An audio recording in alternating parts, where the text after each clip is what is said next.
시편 122편 1절에서 9절 말씀을 통해 예배는 내 삶에 주신 선물입니다 라는 제목으로 하나님 말씀 증거하도록 하겠습니다. 예배는 우리의 삶에 주신 하나님의 선물입니다. 채식주의자라는 소설로 굉장히 유명해진 우리 한강 작가 아시죠? 그 한강 작가가 다른 소설 흰이라고 하는, 하얗다라는 흰이라는 그런 소설에요, 이런 말을 썼어요. 시간의 감각이 날카로울 때가 있다. 몸이 아플 때 특히 그렇다. 이제 그러면서 몸이 아픈 주인공이 힘든 하루하루를 살아갔다라고 이야기하면서 그렇게 힘겹지만 하루하루 살아가는 것을 이렇게 표현합니다. 특별히 우리가 용감해서가 아니라 그것밖에 방법이 없기 때문에. 그러니까 하루하루 힘들지만 살아가는 이유가 특별히 용감해서가 아니라 그것밖에 방법이 없기 때문에 그렇게 이야기를 하더라고요. 저는 그 삶도 훌륭하다고 생각합니다. 살려고 아등바등 눈 뜬 삶도 훌륭하지만 눈 떠진 하루 그냥 잘 버텨낸 것도 훌륭합니다. 저는 이 글을 보면서요, 사실 제 설교랑 좀 많이 이렇게 좀 대비가 됐어요. 저도 설교할 때요, 설교 준비할 때 어떤 날은 성경을 읽기만 해도 막 가슴이 뜨거워질 때가 있어요. 그럴 때는 막 설교 타이핑 치는 손가락이 불 같아요. 경쾌하게 다다다다다닥 쳐요. 어떤 날은요, 다가오는 설교에 쫓기듯이 키보드를 누를 때가 있어요. 그럴 때는 손가락 마디마디 하나가 숙제 같아요. 이 한강의 표현을 빌리면 설교 준비도 특별히 뜨거워서가 아니라 그것밖에 방법이 없기 때문에 할 때도 있더라는 거죠. 그러니까 우리 삶은요, 힘차게 사는 삶도 아름답지만 힘겹게 사는 삶도 귀합니다. 우리가 예배 자리로 나오는 이유가 여기 있잖아요.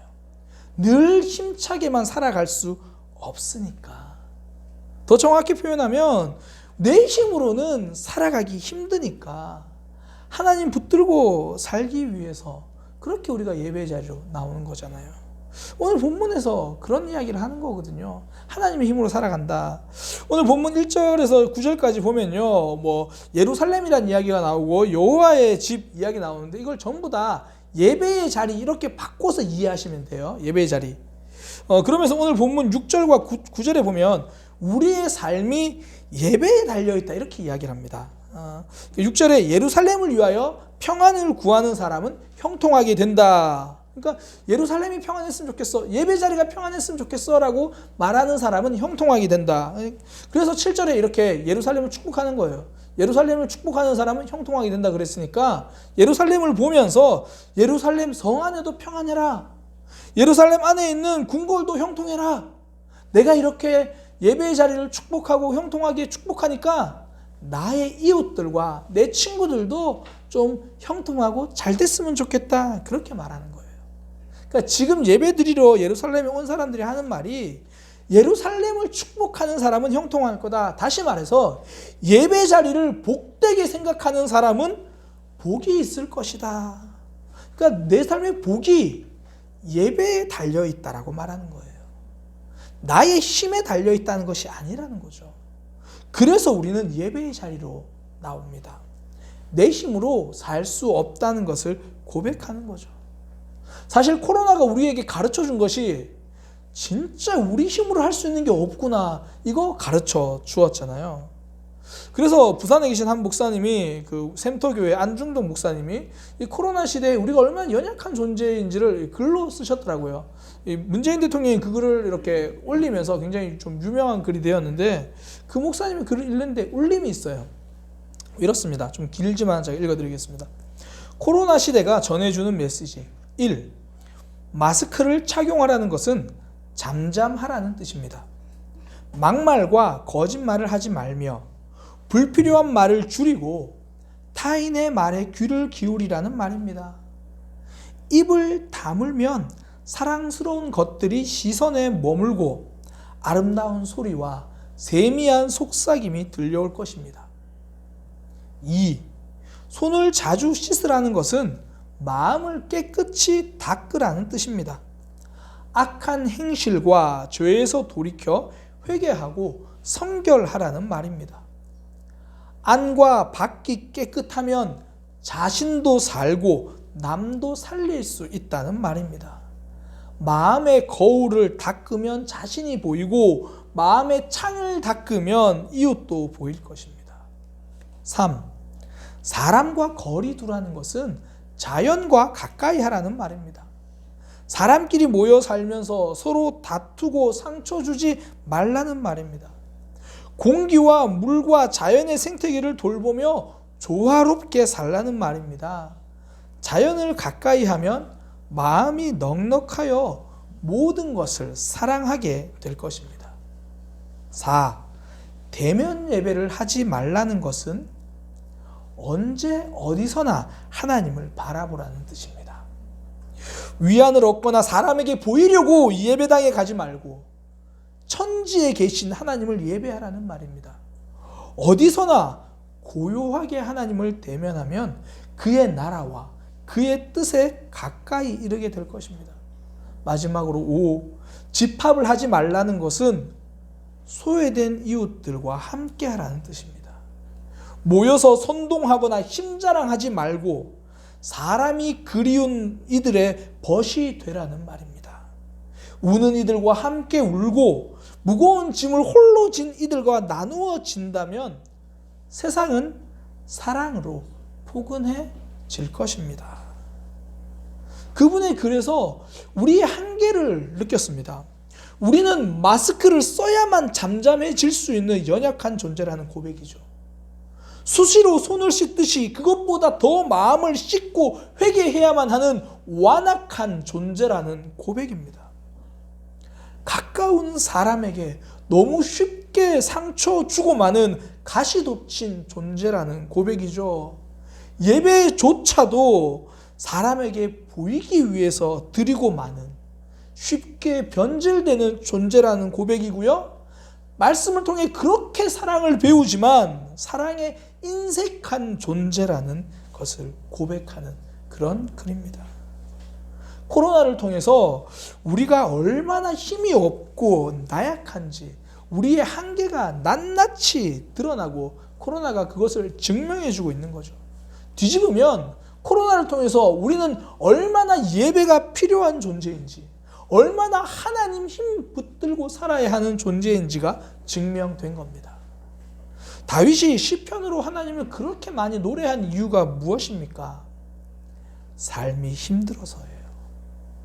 사울 왕에게 쫓기면서 잠도 제대로 못 자요. 그러니까 밤에 잠이 안 와서가 아니라 잠들면 목숨을 잃어버리는 상황이기 때문에요. 다른 사람에게 먹을 것을 좀 달라고 말해야 될 만큼 제대로 먹지도 못하는 상황이었습니다. 그러니 틈만 나면 하나님 붙드는 거죠. 다윗은요, 고난 중에도 찬양한 게 아니라 고난 때문에 하나님을 찬양한 겁니다. 고난 때문에 하나님을 붙들고 예배한 거죠. 내 힘으로는 살 수 없으니까. 우리 교회도 지금 앞에 앉아 계신데요, 정지현 집사님 그런 고백하셨잖아요. 암 수술 때문에 병원에 입원하셨을 때 세브란스 병원에는 매일 이렇게 예배가 있었더라고요. 그 예배 시간에 매번 가세요. 수시로 가서 예배실에서 예배 참석하셨고요. 예배가 없는 시간이면 병실에 침상에 누워서 하나님께 기도하고 찬양하고, 내 삶이 너무 힘겹고 내 힘으로 할 수 없으니까 매 순간이 예배였습니다.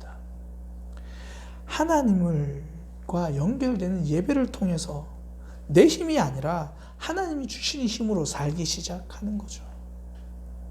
성도는요, 하나님과 연결되어야 살 수 있습니다. 그러니까 예배는 이 연결의 힘, 연결력이거든요. 지난 2017년 6월 8일이죠.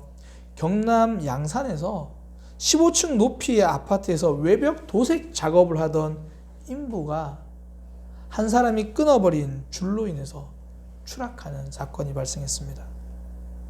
줄을 끄는 40대 입주민은 이유를 물어보니까 단지 시끄러워서 그랬대요.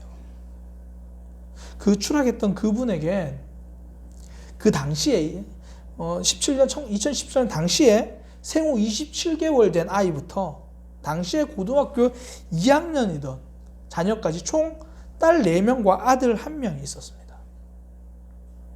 그 줄은요, 시끄럽다는 이유로 함부로 끊어서는 안 되는 줄이었습니다.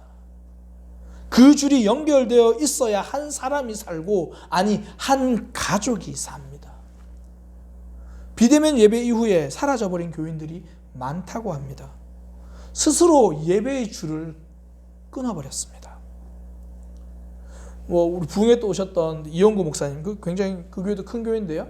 이영구 목사님 교회도 비대면 예배 이후에 돌아오지 않는 성도들이 있다는 이야기를 제가 들었습니다. 불안감 때문에 혹은 여러 가지 이유로 예배의 줄이 끊겼습니다. 예배는요, 분주하다는 이유로 함부로 끊어서는 안 되는 생명줄입니다. 이스라엘 백성들이 그 먼 예루살렘까지 와서 각자의 자리에 있다가 절기 때 그 먼 곳 예루살렘까지 걸어와서 예배를 드린 이유가 무엇입니까? 하나님과 단절되었던 삶을 경험해 보았기 때문입니다. 바빌로니아의 공격으로 예루살렘 수도가 불탔습니다. 예루살렘 성전은 완전히 무너져 버렸습니다. 사실 이스라엘 백성들이 그동안도 예배 잘 드린 건 아니었거든요. 하나님 말고도 우상에게 제물 드리고 하나님께 제사 드리면서도 형식적으로 드리고 그랬어요. 그런데 막상 바빌로니아에 포로로 끌려가서 모든 제사가 금지되고 하나님과 연결이 완전히 끊겨지니까 정신이 번쩍 든 거죠. 그 시간을 경험하고 나니까 예배 드리는 시간이 기다려지는 거예요. 간절해집니다. 절기 때 걸어서라도 예루살렘을 가서 하나님께 제사 드리러 가는 거예요.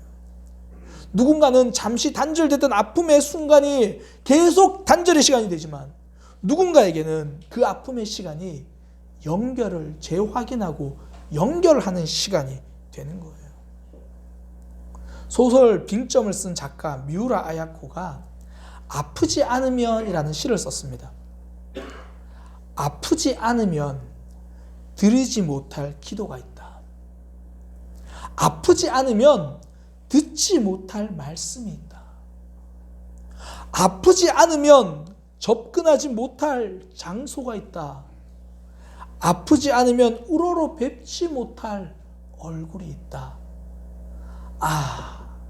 아프지 않으면 나는 인간일 수 없다.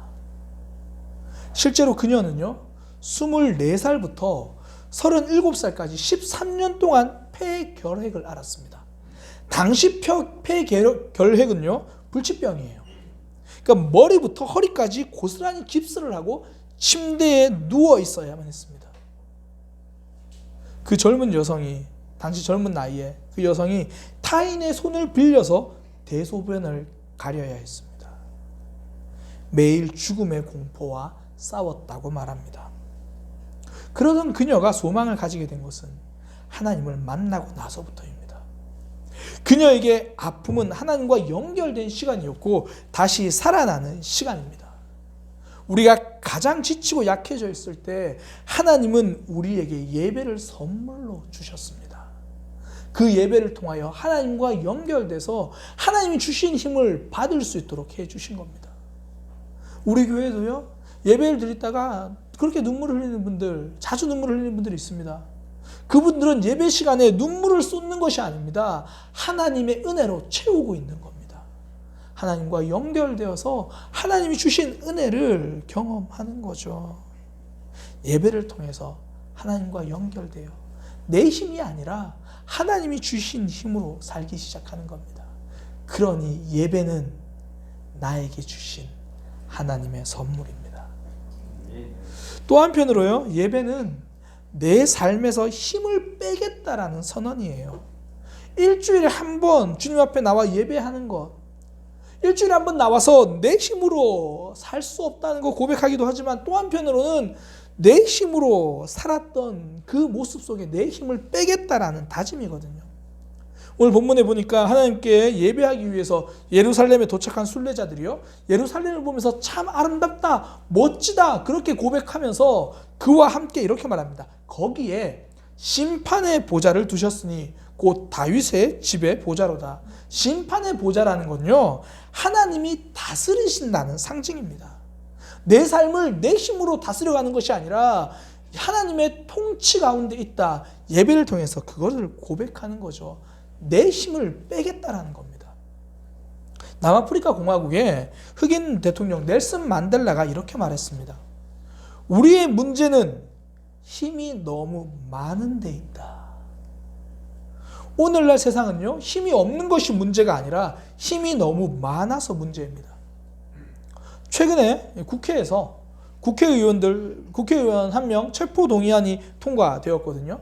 그러니까 국회의원이 비리를 저질렀는데 그것을 수사할 수 있도록 허락해 준 겁니다.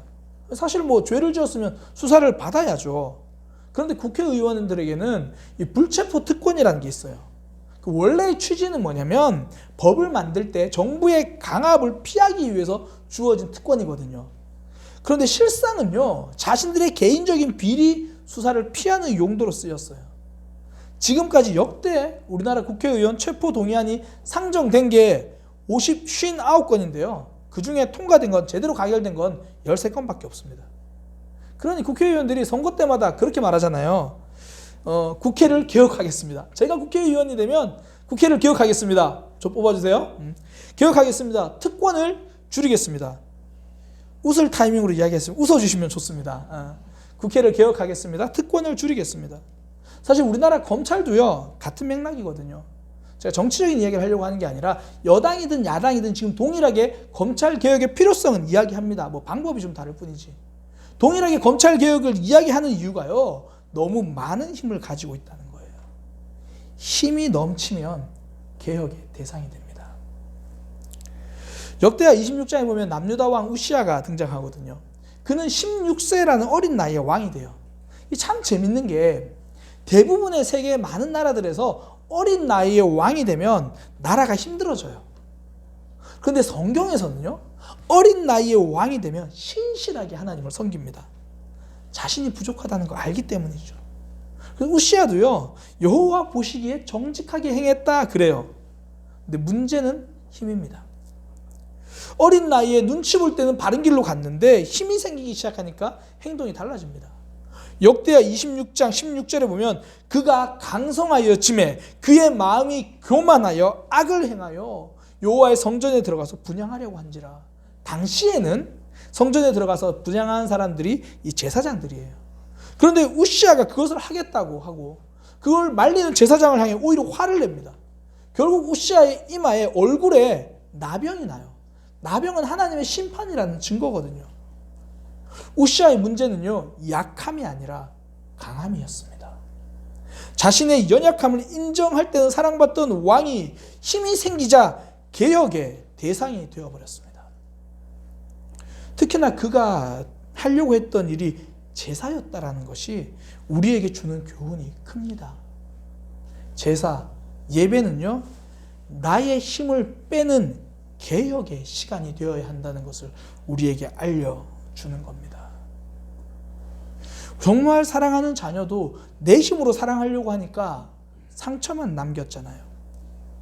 아내도 남편에게, 남편도 아내에게 내 힘으로 사랑하려고 하니까 금세 지치고 사랑한 만큼 상대방의 원망스러움이 쌓여갔잖아요. 이제 예배를 통해 내 힘을 내려놓는 개혁, 하나님께 기도하고 순종하면서 내 힘을 내려놓는 개혁, 그때부터 관계 속에서도 하나님의 역사를 경험하는 거예요. 우리가 주일마다 하나님께 나와 예배하는 시간, 내 힘을 개혁하겠다라는 시도죠. 말씀을 듣고 아멘으로 받아들이는 그 순간 한 주간은 내 힘으로 내 방법으로 살지 않고 하나님 붙잡겠습니다 다짐이잖아요. 우리 교회는 이제 새벽기도 성도들이 굉장히 많이 나와요. 참석하시는 분은 한 분이시고 각자의 자리에서 이제 그 녹음된 파일을 많이들 들으시거든요. 어떤 가정은 뭐 아침 식사하면서 듣는 가정도 있다 그러고 어떤 분들은 출근할 때 들으시는 분들이 있어요. 그거 들으시면서 대부분 하는 다짐이 내 힘 빼겠다는 다짐이잖아요. 자녀들한테 이번 주는 오늘은 말 좀 더 조심해서 하겠습니다. 내 감정 개혁하겠다는 거잖아요. 내 힘 빼겠다는 거잖아요. 저도 새벽 예배 마치고요, 설교하고 앉아서 강대상 저 뒤에 의자에 앉아서 기도하는 내용이 다른 거 아니에요. 하나님, 오늘은 제발 하나님의 뜻대로 살게 해주세요. 목사도 기도하지 않을 때는 본인이 잘하고 있는 줄 알아요. 제 힘으로 다 할 수 있는 걸 줄 알아요. 당당하거든요. 근데 기도하는 순간, 예배하는 순간 목사도 개혁되기 시작하는 거죠. 제 힘을 내려놓게 되는 거. 이게 진짜 예배가 주는 선물입니다. 예배로 하나님과 연결되는 순간 내 힘이 아니라 하나님의 힘으로 살 수 있다고 고백하기도 하지만, 예배로 하나님과 연결되는 순간 내가 가진 힘을 내려놓겠다고, 개혁하겠다고 다짐하는 시간이 되는 겁니다. 어떤 분들은, 많은 분들이 이제 코로나 이후에 교회의 모습을 걱정합니다. 근데 저는요, 우리 사랑의 교회는 이 코로나 이후의 모습이 기대가 됩니다. 막상 우리가 온라인 예배 드려봤잖아요. 온라인 예배를 막상 드려보니까 온라인 예배가 직접 드리는 예배와 기도를 대신할 수 없다는 것을 우리는 알았습니다. 하지만 온라인 예배를 드려보니까요, 온라인으로도 말씀을 들을 수 있다는 것도 알게 되었습니다. 그 말은 24시간 내가 있는 자리에서 하나님과 연결되어 그 말씀 들을 수 있다는 거 깨닫게 된 거죠. 우리가 그 전까지는요, 이 장안동 190-17번지로 발걸음을 옮기지 않으면 옮긴 그 순간만 예배할 수 있었지만, 이제는 주일이 지난 평일에도 하나님의 말씀 앞에 설 수 있는 기회가 생겼습니다. 이제 정말 우리의 예배는요, 공간을 넘어서는 예배가 된 거예요. 교회의 공간을 넘어서는 교회가 되었습니다. 저는 그래서 내년부터요, 이제 유튜브 훈련학교를 시작할 것입니다.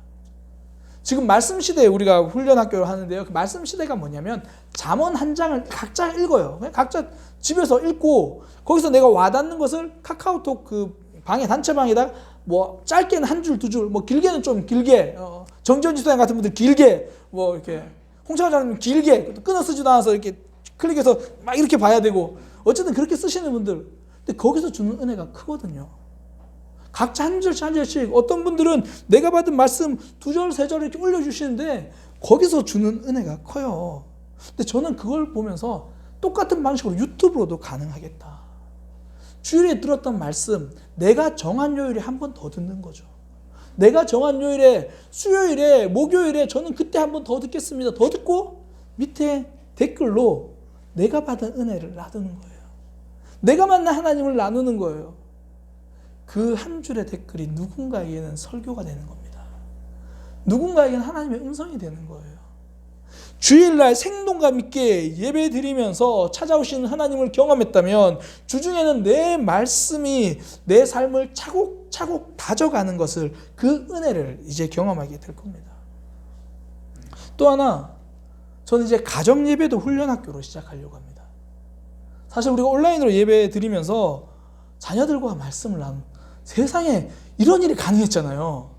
우리 부모님의 신앙을 들어볼 수 있는 세상에 이런 일이 가능했잖아요. 많은 가족들이 생각했을걸요? 대면 예배가 돼도 우리 가족 이거 했으면 좋겠다. 항상 내 생각과 현실은 다르잖아요. 잘 안 되잖아요.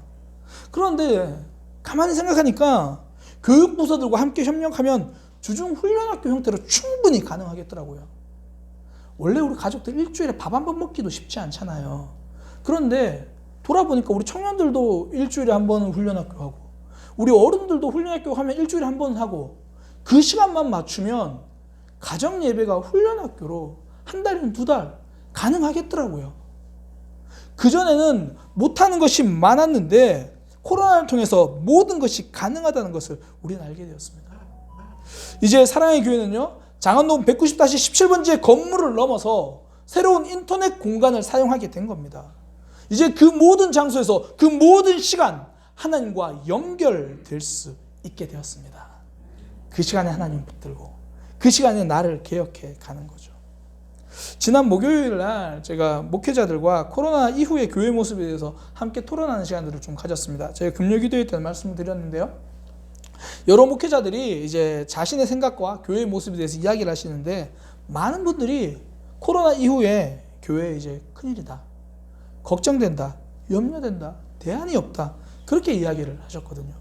근데 거기 참석했던 목회자들 중에서 딱 2명만 코로나 이후에 그 교회 사역과 교회의 모습이 기대가 된다, 새로운 꿈을 꾸게 된다, 그렇게 이야기를 하더라고요. 그 토론 제일 마지막에 이야기한 사람은 박명수고요. 그래서 기대가 된다. 토론 중간에 또 한 사람, 정말 코로나 이후에 교회가 꿈꾸게 된다라고 이야기했던 사람은 이재균이었습니다. 이재균 전사님이 저는 감격인데 왜 웃어요? 전사님이 코로나 이후에 우리 교회 모습을 이야기하면서 이제는 더 많은 사역을 꿈꿀 수 있게 되었습니다. 저와 우리 전사님, 우리 성도님들을 보면서 함께 더 많은 시간 예배할 수 있고 함께 더 있는 자리에서 예배할 수 있다는 생각에 행복한 거예요. 오늘 본문의 순례자의 모습이 그랬거든요. 사람들이 내게 말하기를 여호와의 집에 올라가자고 할 때 내가 기뻤도다.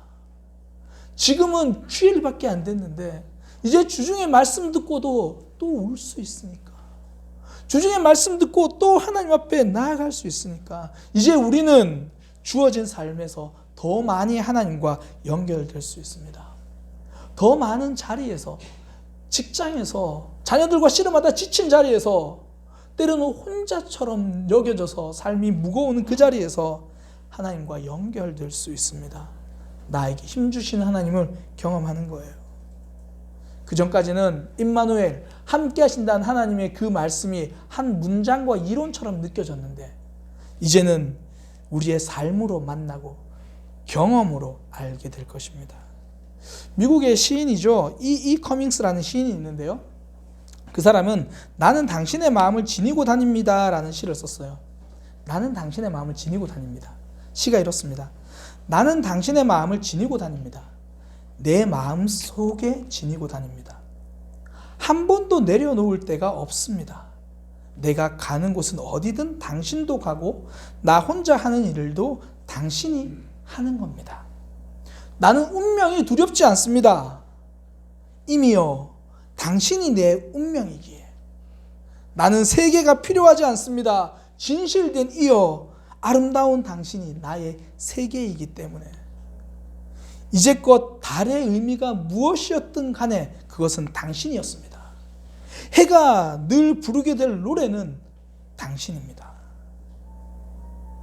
이게요, 진짜 사랑한다는 것은 저 사람과 함께하고 싶다 이게 아니고요, 어딜 가나 무엇을 하나 이미 그 사람을 내 마음 안에 담고 다니는 거예요. 하나님은 늘 그 마음속에 우리를 담고 계셨거든요. 그러니 우리를 예배 자리로 불러주신 거잖아요. 이 예배 자리에서 우리를 기다리고 계신 거잖아요. 이제는 우리도 우리 마음 가운데 하나님을 더 많이 담고 다니게 되기를 소망합니다. 하나님과 연결되는 거죠. 이 커밍스는요, 그 시의 특징이 있는데 자신이 쓰는 시에는 대문자를 사용하지 않습니다. 영어에서는요, 나라고 하는 나라는 뜻의 단어 I는 무조건 대문자로 써야 하거든요. 근데 커밍스는 그 I라는 글자도 소문자로 씁니다. 나라는 그 글자도 소문자로 써요. 내가 당신보다 더 중요하지 않다라는 고백입니다. 예배에 딱 맞는 고백이죠. 내 힘을 빼고 하나님의 통치를 받아들이겠습니다. 우리의 삶 힘차게 살아갈 때도 있지만 힘겹게 버텨낼 때도 많습니다. 그때 하나님과 연결되시기를 소망합니다. 하나님 힘 주실 거예요. 우리의 삶 내 힘이 가득 차서 주변에 상처 주고 힘들게 할 때가 많았습니다. 하나님 이제 예배와 연결되어서 저를 개혁하겠습니다. 여전히 부족하고 여전히 자기 자신만 알고 있는 저지만 그래도 하나님의 은혜로 예배 자리로 나올 수 있게 하시니 감사합니다. 그 예수님의 피 때문에 예배합니다. 주님 앞에 나아갑니다. 하나님 우리 예배 받아 주옵소서. 우리 그런 마음으로 함께 찬양으로 고백합니다. 주의 보좌로 나아갈 때에